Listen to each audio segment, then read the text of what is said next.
दोस्तों नमस्कार। मैं Jitendra Sharma, certified yoga teacher, acupressure में MD, health Gurukul YouTube channel पर आपका स्वागत करता हूं। आज के वीडियो में हम सर मोहम्मद इश्तियाक बेग जी की शानदार कहानी सुनेंगे।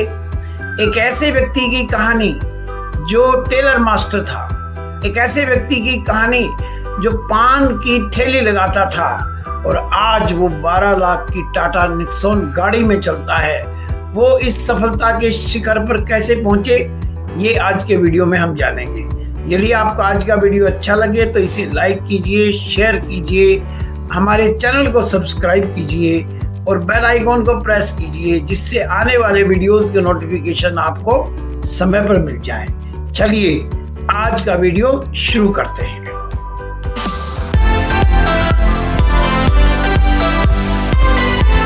जी सर। Thank you sir.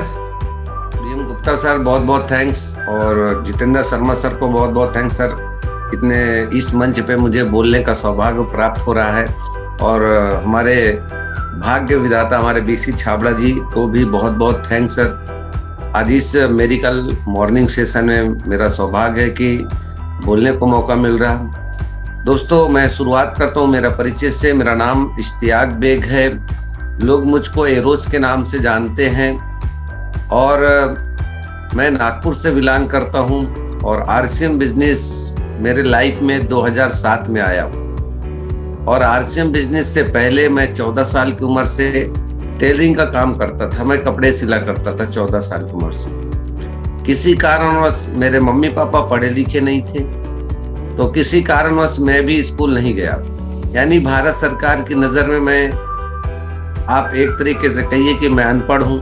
मुझे पढ़ना लिखना कुछ भी नहीं आता था। मुझे काखा गागा ABCD कुछ भी नहीं आता था, 1 2 3 भी नहीं आता था। इसलिए मुझे टेलर का काम करना पड़ा। और टेलर का काम, मेरी 3 बहनें हैं, जिसमें से एक बहन वो भी मेरे ही जैसे। 2 बहनों को मेरी मम्मी ने किसी तरीके से किसी के कहने पे स्कूल भेज दिया। मेरी उम्र 10 साल हो चुकी थी जब मैं स्कूल को भेजने की बारी आई, तो लेकिन और जब 10 साल का मैं हो चुका तो स्कूल में मुझे लिया ही नहीं गया। स्थितियां बहुत सारी नाजुक ऐसी थी। पापा मेरे WCL कोल माइंस में थे, लेकिन किसी कारणवश संगत की वजह से वो जीवन में अपने कोई उनके सपने नहीं थे। एक छोटे से मकान में हम लोग सफ़र शुरू किए। छोटा सा मकान मतलब एक झोपड़ा हुआ करता था, और उस झोपड़े में हमने समय बिताया। और ऐसे भी समय बिताया है कि उस झोपड़े में पानी अगर वर्षा करता था तो खटिया को इधर से उधर तब छूता था। फिर पिताजी को हमें WCL की जॉब में बड़े सालों के बाद में एक क्वार्टर मिलता है। उस क्वार्टर में रहने का मौका मिलता है। जैसे ही क्वार्टर मिलता है उसके 2-4 साल के बाद पापा हमारे रिटायर हो जाते हैं। पापा रिटायर होते हैं 2006 में। उनको पेंशन आती है, वो भी पेंशन नहीं है, वो टेंशन है। आज उनको 2 से 3 हज़ार रुपये की पेंशन आती है, वो भी उनके दवाई का भी खर्चा नहीं है। उन्होंने अपने पूरी ज़िंदगी की नौकरी में पूरी ज़िंदगी लगा दी, लेकिन अपने पूरे लाइफ में कभी एक मकान और एक साइकिल के बारे में नहीं सोच पाया। 2 बहनों की किसी तरीके से यहाँ वहाँ से दूसरे के घर से शादी करके कैसा भी कर दिया था। फिर उसके बाद में जो है कि लाइफ हमारी शुरुआत होती है। मैं टेलर का काम करता हूँ। सपने बहुत बड़े थे, कुछ करना चाहता जीवन में, लेकिन कोई रास्ता नहीं नज़र आता। मैं टेलर के साथ साथ मैं बहुत सारे काम करता हूँ। मैं कपड़े का भी बिजनेस करना शुरू करता हूँ। टेलर के साथ मैं कपड़े भी लाता था, सिल के मैं बेचता था कि सिल आएंगे मेरे पास में, अगर कपड़े सिलाएंगे तो आपको इतने में मिलेगा, पैंट शर्ट। मैंने कपड़े का कारोबार शुरू किया। उसके बाद मैं CD प्लेयर की दुकान मैंने चलाई। सिर्फ एक ही उद्देश्य था, मुझे पैसे वाला बनना था। मैंने पान ठेला भी चलाया, यहाँ तक फिर मैंने राजनीति में भी कदम रखा। लेकिन कई जगह हाथ पैर मारने के बाद जीवन में कुछ नहीं दिख रहा था। सुबह 7 बजे दुकान खोलते थे, रात के 10 बजे दुकान को बंद करा करते थे। ये दिनचर्या मेरी हुआ करती थी। तभी मेरे लाइफ में आरसीएम बिजनेस 2007 में आता है। 2007 में सुबह के 7 बजे आरसीएम बिजनेस, मेरे को एक पान ठेले पे मुझे आरसीएम बिजनेस का प्लान मिलता है। एक व्यक्ति पान ठेले पे पान ठेले वाले को मार्केटिंग प्लान दिखा रहा होता है। जब पान ठेले वाले को दिखा रहा होता है तो बस कुछ बात ऐसी कर रहा होता जो विश्वास वाली नहीं थी। वो पान ठेले वाले को बोल रहा था कि साबुन लगाने से लाखों रुपया महीना आएगा, नमक खाने से लाखों रुपया महीना आएगा, कपड़ा पहनने से लाखों रुपया महीना आएगा। इस तरीके की बातें जब वो पान ठेले वाले से बोल रहा था, तो सुबह मुझे दुकान अपनी खोलना था, तो मैं पान ठेले पे विजिट करने के बाद ही दुकान खोला करता था। जब देखा कि एक व्यक्ति इस तरीके की बहकी बहकी बातें कर रहा, तो मुझे लगा ये आदमी पागल हो गया, इसका दिमाग खराब हो गया है। ऐसे कैसे हो सकता है? नमक खाने से लाखों रुपए महीना कैसे आ सकते हैं? कपड़े पहनने से लाखों रुपए महीने कैसे आ सकते हैं? मुझे बिल्कुल विश्वास नहीं होता। मुझे लगा, जब वो व्यक्ति बोलता है मेरा नाम ये है, मैं यूपी का रहने वाला हूँ, मुझे लगा कि ये यूपी नाम बताया, महाराष्ट्र में, इसका मतलब ये पक्का भैया आदमी बेवकूफ बनाएगा। यानी मेरे को ऐसा लगा कि बेवकूफ बनाने वाला काम है। फिर उसके बाद में जब इस बात को मैंने शुरुआत में विश्वास नहीं हुआ, 2 घंटा उनके साथ बहस होती है। बहस होने के बाद में वो व्यक्ति मेरे से एक सवाल पूछता है। बेग साहब बोले, अगर मेरे एक सवालों का जवाब आप दोगे। मैं बोला पूछिए, क्या पूछते हैं? बोले सोना और पीतल को आपने देखा है? मैंने बोला हाँ देखा है। लेकिन बोले सोना और पीतल को अगर आपको बिना बताए 10 कदम दूरी पे रख दूं, तो क्या आप बता सकते हो सोना क्या पीतल क्या? मेरा जवाब था कि नो, नहीं बता सकता, कि दिखने में तो दोनों एक जैसे है, लेकिन सोना सोना पीतल पीतल। बस यही बात वो मेरे को बताते हैं कि देखिए, आप सोना और पीतल को दूर से देखने में तो एक जैसा, लेकिन उसकी गहराई में जाएंगे तो दोनों में अंतर है। उसी तरीके से समुद्र को किनारे से देखोगे तो कोई झाग नजर आएगा, उसकी गहराई में उतर जाओगे तो मोती मिल जाएगा। बस यही इसी तरीके से मार्केट की साबुन और आरसीएम की साबुन में सोना और पीतल का अंतर। अगर आप इसके बारे में जानना चाहते हो तो एक मीटिंग हो रही है, एक सेमिनार हो रहा है, उसका 30 रुपए का टिकट लगेगा। और 30 रुपए अगर आपको मेरे पर विश्वास नहीं होता कि 30 रुपए मेरे फालतू जाएंगे, तो मैं आपको 30 रुपए के 60 रुपए दूंगा। जब वो व्यक्ति इस तरीके से बात करता है, यार 30 रुपए के 60 रुपए दूंगा मैं आपको, तो मेरे को लगता है व्यक्ति इतने कॉन्फिडेंस से बोल रहा है। फिर मजे की बात ये होती, 30 के 60 देने के बाद वो व्यक्ति बोलता है आपको कम से कम 3 घंटे का समय निकालना पड़ेगा।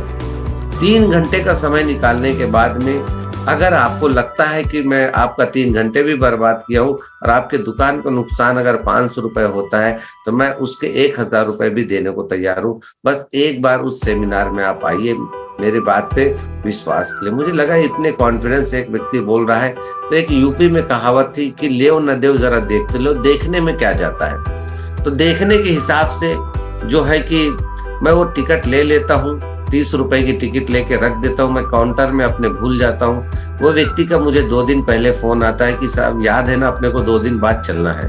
मैं भूल चुका होता हूँ, मैं टिकट को ढूंढता हूँ। टिकट ढूंढने के बाद में फिर वो टिकट मेरे पास में मैं संभाल के रखता हूँ। फिर वो 1 दिन पहले मुझे फोन करते हैं कि पता है ना मीटिंग में जाना है। फिर मैं मीटिंग में जाता हूँ, वहां पे मुझे कुछ याद नहीं रहता है, आधा घंटे कुछ समझ में नहीं आता है क्या हो रहा है। जिसको देखिए वो आ रहा है और मीटिंग में ताली बजा रहा है। और ये सावनेर आईएमए हाल की बात मैं बता रहा हूँ, यानी सावनेर नागपुर से 35 किलोमीटर पे वहां पे। और वहां पे एक ऐसे लीडर आए हुए थे जिनकी उस समय में महीने की इनकम 70,000 रुपए थी।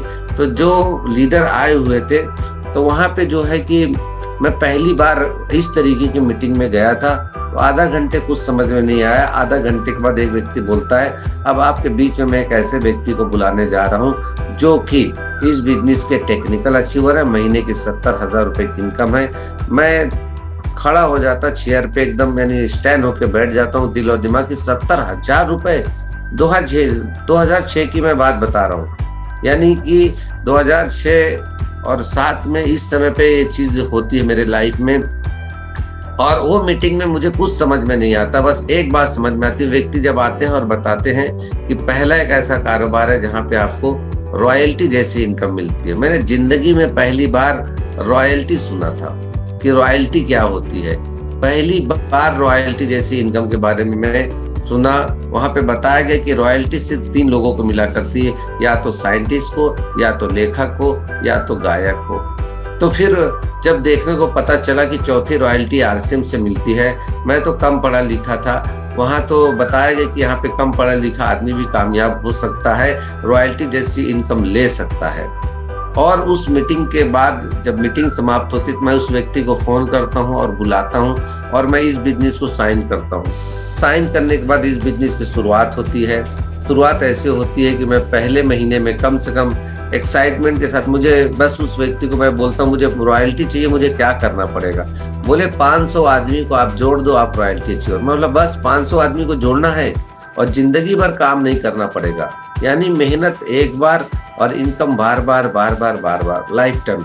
ये मेरे दिमाग में चला गया था क्योंकि मैं टेलर का काम कर रहा था और टेलर के काम से मेरी जब शादी हुई, शादी होने के बाद मेरे अंदर में जब उस मीटिंग में गया तो मेरे अंदर एक ये चीज आ गई कि यार मेरे तो टेलर का काम करता हूँ, मेरे हाथ पैर काम करना बंद कर दी तो मेरी पत्नी का क्या होगा।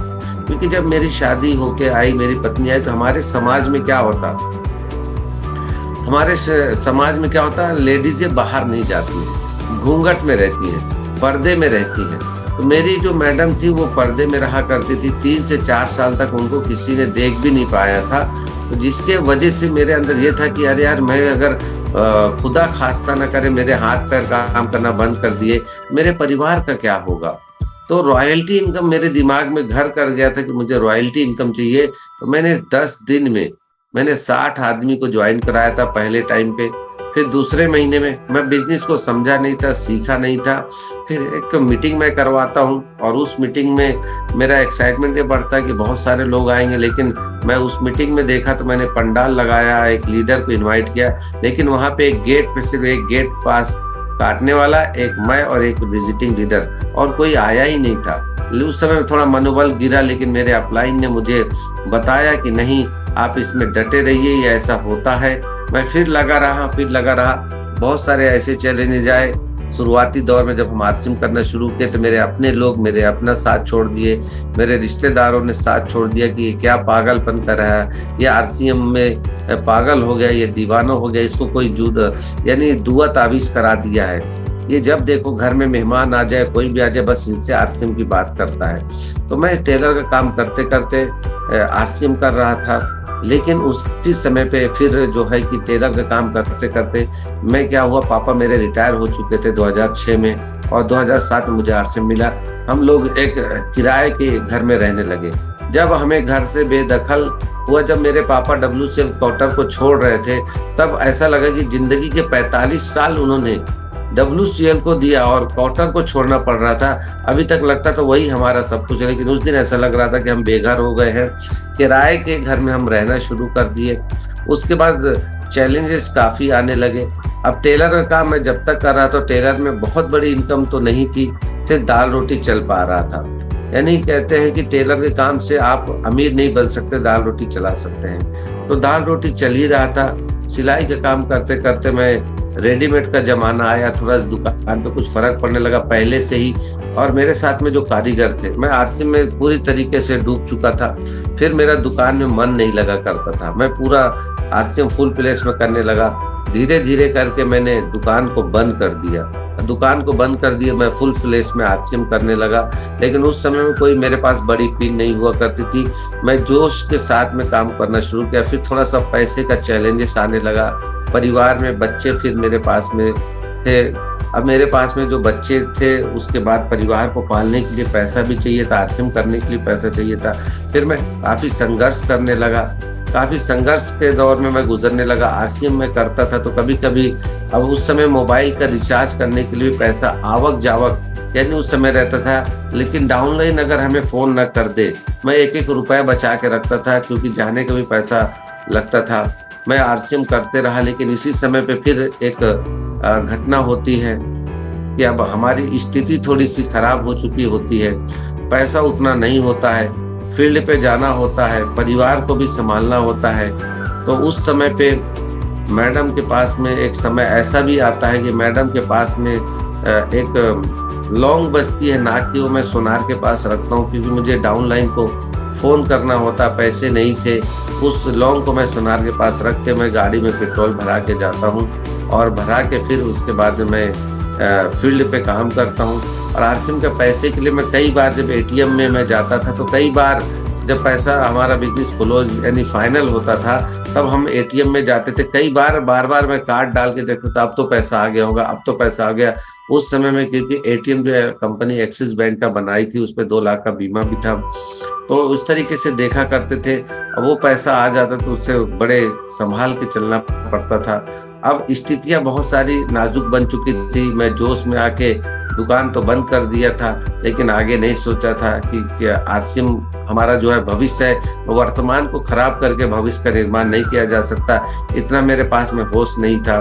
फिर आरसीएम हम करते रहे। एक समय ऐसा भी रहा कि मेरे घर में मेरी बच्ची जो थी पेट में थी, और मेरे घर में खाने के लिए चावल ही सिर्फ बचा था। सिर्फ चावल खा के मेरी मैडम उस बच्ची को, उसका मन कभी कुछ चीज करता था वो भी नहीं ला पाते थे। ये डर था कि घर में मेहमान अगर आ जाए तो चाय पिलाने की भी औकात नहीं थी। एक दिन मैडम हमारी, जब मेरी बच्ची होना ही था तो उसे हॉस्पिटल में सरकारी में भर्ती कराया। मेरे पास पैसा नहीं था। 5 रुपए की पर्ची मैंने कटा के मैडम को वहाँ पे भर्ती कराया। मेरी जो बच्ची हुई उस समय पे मैं आरसीएम में उतना बड़ा मेरे पास कोई लेबल नहीं था। उसी समय मेरे यानी ऐसी स्थिति आ चुकी थी कि मैं समझ ही नहीं पा रहा था करूँगा तो क्या करूँगा। तो वो बच्ची मेरी मैडम को मैं इतना कहूँगा कि कितना पेशेंस उसने रखी। सरकारी हॉस्पिटल मेरी बच्ची हुई। उसके बाद फिर कहानी ऐसे शुरू होती। बीच में बहुत सारे ऐसे चैलेंजेस आते। मैं 500-500 किलोमीटर मोटरसाइकिल से जाया करता था। कभी साइकिल बीच में मोटरसाइकिल पंचर हो जाती थी, 25-25 किलोमीटर में धक्का मारता था और लेके जाता था। लेकिन बस इतना जोश था कि आज नहीं तो कल मेरी जिंदगी बदलेगी, यकीनन मैं भी रॉयल्टी अचीवर बनूंगा। फिर एक समय ऐसे आया जब मेरी बेटी दुनिया में आई। उसके बाद फिर खुशी की लहर ये आई कि मैं इस बिजनेस का रॉयल्टी अचीवर बनता हूँ। रॉयल्टी अचीवर बनने के बाद मेरी इनकम जो है रॉयल्टी की जो है 20 से 25 हज़ार रुपये महीने आना शुरू हो जाता है। फिर यहाँ से मेरी शुरुआत लाइफ की, जो बोलते हैं ना कि एक अंधेरा जो होता है, हर अंधेरे के बाद सवेरा होता है, जो इस आशा के साथ में था। फिर एक सेलिब्रेशन होता है। सेलिब्रेशन में मेरी अपनी एक कहानी होती है। मेरे आंख से आंसू नहीं रुके रहे होते हैं कि मैंने जिस सफलता पाने के लिए, मैंने जो रॉयल्टी के लिए मैंने काम किया था, आज मैं इस बिजनेस का रॉयल्टी अचीवर बन गया हूँ। और मैं रॉयल्टी अचीवर बनते ही बराबर जो है कि मेरी इनकम अच्छी शुरू होती है। फिर एक मैं मोटरसाइकिल खरीदता हूँ। मोटरसाइकिल से मैं सफ़र को शुरू करता हूँ। मेरे पास इसके पहले मोटरसाइकिल, एक मैंने टेलर के काम से मैंने बजाज फॉरेस्ट चैंपियन खरीदा था, लेकिन आरसीएम की कमाई से मैंने जो है कि बजाज डिस्कवर नई मैं बुक करता हूँ इस बिजनेस को करने के लिए। पहली मेरी एक आरसीएम की कमाई से बजाज डिस्कवर की शुरुआत में करता हूँ। फिर मैं फुल प्लेस में काम करता, फिर मैं इस बिजनेस का टेक्निकल अचीवर बनता हूँ। 2011 में मैं अल्टो K10 कार लेता हूँ। अल्टो K10 कार में लेने के बाद में 2011 में जैसे ही मैं कार लेता हूँ, उसके बाद मेरा बिजनेस बहुत तेजी से बढ़ना शुरू हुआ। मैं अपने बिजनेस को लेकर मैं यूपी जैसे ही जाता हूँ तो 2011 में फिर हमारे साथ एक हादसा होता है कि एक खबर आती है पेपर में कि अब आरसीएम के साथ ऐसा ऐसा हादसा हो गया। तब मैंने कार लिया था। कार मेरी 2 से 3 हज़ार 4 हज़ार किलोमीटर ही चल नहीं पाई थी। मैं यूपी में था। यूपी में मुकेश कोठारी जी का प्रोग्राम था और सुबह सुबह पेपर में न्यूज़ आ जाता है कि आरसीएम के साथ इस तरीके से हादसा हो गया। फिर मैं उस कार को लेके वापस मैं महाराष्ट्र पे आता हूँ। फिर उसके बाद मैं इंतज़ार करता हूँ। फिर कई धरना होते हैं। 1 साल तक हम लोग इंतज़ार करते। वो कठिन दौर और तरीके से बीता कि जिस समय ये हादसा हुआ तो उस समय में इनकम हमारी 0 हो गई थी और मैंने संकल्प ले लिया था मैं दूसरे काम को हाथ नहीं पकड़ूंगा। कई कंपनियां, कई लोग आए मेरे यहाँ पे, कई ऑफर लेके आए, लेकिन मेरा एक ही संपर्क था, जीना मरना मेरा आरसीएम, जीना मरना मेरा आरसीएम रहेगा। और उस समय फिर मुझे वो कार को मेरे को बेचना पड़ा। 5000 किलोमीटर मेरी कार नहीं चली थी। फिर मेरे को कार को बेचना पड़ा। फिर मेरे पास में जो भी मैडम के पास थे घर परिवार चलाने के लिए, मैंने वो गहने को भी बेचा। उसके बाद मैंने इस काम को यानी इंतजार किया कि नहीं आरसीएम खुलेगा।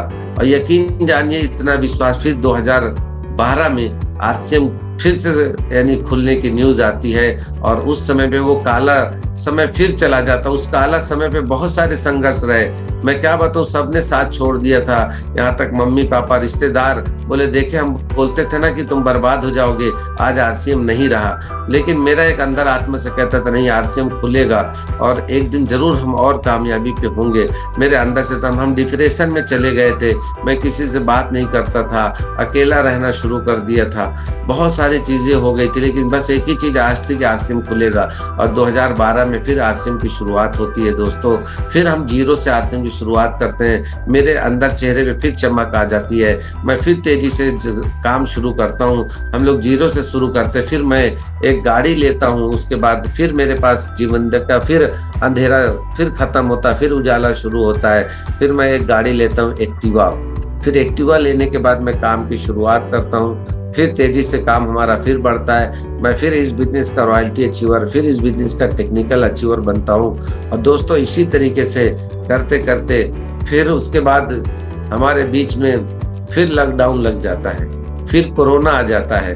कोरोना आ जाने के बाद दुनिया की इनकम ठप हो जाती है, दुनिया की इनकम ठप हो जाती है, दुनिया के अंदर ये सारी चीजें हो जाती है। लेकिन उस दिन मेरे आंखों से पानी नहीं रुक रहा था। जिस दिन लॉकडाउन लगा, लॉकडाउन लगने के बाद में सारी दुनिया की इनकम ठप हो गई थी और हमारी इनकम अप थी।